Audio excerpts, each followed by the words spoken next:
Assalamualaikum warahmatullahi wabarakatuh. Izin memperkenalkan diri, nama saya Akbar Fadilah Hilmi dengan NPM 211706109. Saya berasal dari Prodi Biologi Terapan dan asal SMA saya adalah SMA Negeri 1 Ambarawa, Kabupaten Pringsewu. Saya mempunyai hobi yakni bermain bola yang masih saya geluti sampai saat ini. Mengapa saya memilih Prodi Biologi Terapan? Karena saya banyak mendengar informasi Prodi ini menawarkan banyak profesi kepada lulusannya. Itu yang menjadi niat saya untuk memilih Prodi ini. Kemudian di sini saya akan membahas tentang sejarah bahasa Indonesia. Bahasa Indonesia berawal dari bahasa Melayu.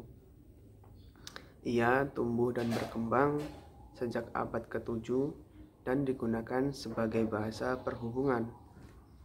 Hal ini ditegaskan dengan adanya prasasti.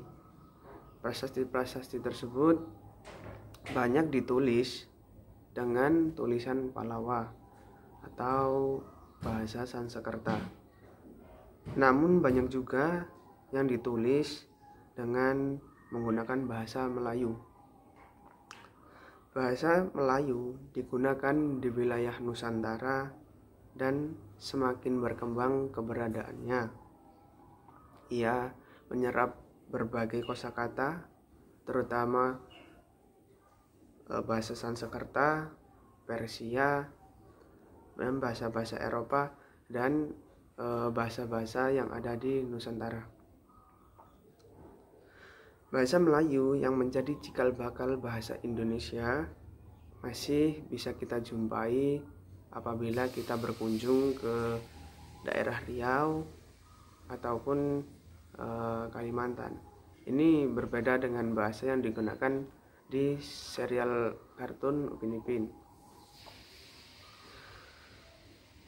Kemudian dalam perkembangan bahasa Melayu di Indonesia muncul dengan berbagai dialek, sehingga bahasa Melayu di Nusantara mendorong tumbuhnya rasa persaudaraan dan persatuan, hingga memunculkan momen Sumpah Pemuda. Kemudian saya akan membahas kebijakan politik yang menyertai eksistensi perkembangan bahasa Indonesia hingga saat ini. Yang pertama, kebijakan politik bahasa Indonesia. Kebijakan itu yakni kebijakan Sumpah Pemuda. Mengapa? Karena Sumpah Pemuda menjadi dasar bersatunya para pemuda menggunakan bahasa Indonesia. Sumpah Pemuda merupakan momen yang paling mendasar tentang kebijakan politik bahasa Indonesia yang menyatukan keberagaman di Indonesia. Kemudian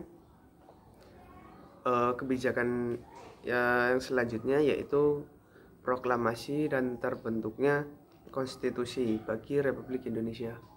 Mengapa? Karena pada tanggal 18 Agustus mereka memasukkan bahasa negara sebagai bahasa konstitusi. Kemudian hadirnya Undang-Undang Nomor 24 Tahun 2009 tentang bendera, bahasa, dan lambang negara serta lagu kebangsaan.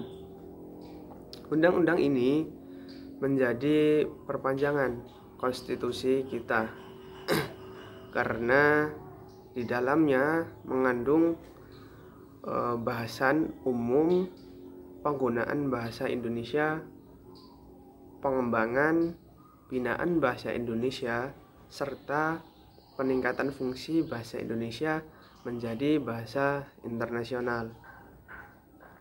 Mungkin cukup sekian yang dapat saya sampaikan. Apabila ada kesalahan, saya mohon maaf dari awal sampai akhir.